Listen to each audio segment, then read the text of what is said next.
ఏం లేదు, ఈ 3 గీతలు నేర్చుకున్నాం అనుకో ఇంగ్లీష్ తర్వాత చాలా అందంగా నేర్చుకున్నట్టే. ఎట్లా? ఇగో టిక టిక టిక టిక టికొక్కటి, డమ్ డమ్ డమ్ డమ్ డమ్ ఒక్కటి, అతి నారాయణ సీతారాం తప్పకుండా లెక్క పెడితే 31.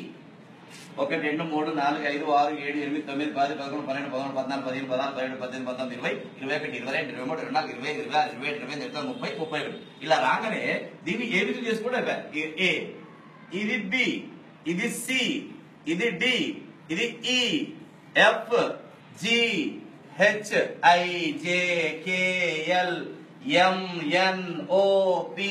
మారిపోతుంది రాత తొందరగా. ఏ ఒక్కటి బాగా నేర్చుకున్నాం అనుకోండి, ఏ చాలా చిక్కుడు గింజ ఆకారంలో నేర్చుకోవాలి.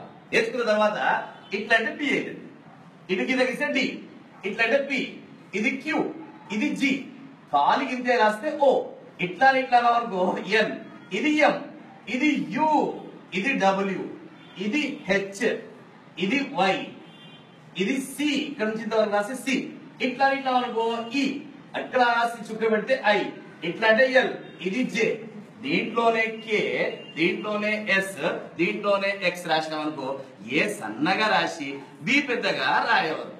ఏ ఎంత రాస్తామో బి కూడా అంతే రాస్తే బాగుంది. ఇది గుర్తుపెట్టుకోవాలి. పైన 7 1 2 3 4 5 6 7, కింద 6 1 2 3 4 5 6, పైన 7 కింద 6, మధ్యలో 21 1 2 3 4 5 6 7 8 9 10 11 12 13 14 15 16 17 18 19 20 21. పైన ఇగో బి, ఇది డి, ఇది ఎఫ్, ఇది హెచ్, ఇది కే, ఎల్, టి. బిడిఎఫ్ హెచ్కేఎల్టి పై 2 డబ్బాలలో రాయాలి. ఇగో G, J, P, Q, Y, Z, ఇవి కింది 2 డబ్బాలలో రాయాలి 4 కాపీలో. ఇక్కడ ఇగో A, C, E, I, M, N, O, R, S, U, V, W, X, ఇవి మధ్య డబ్బాలో రాయాలి 4 కాపీలో.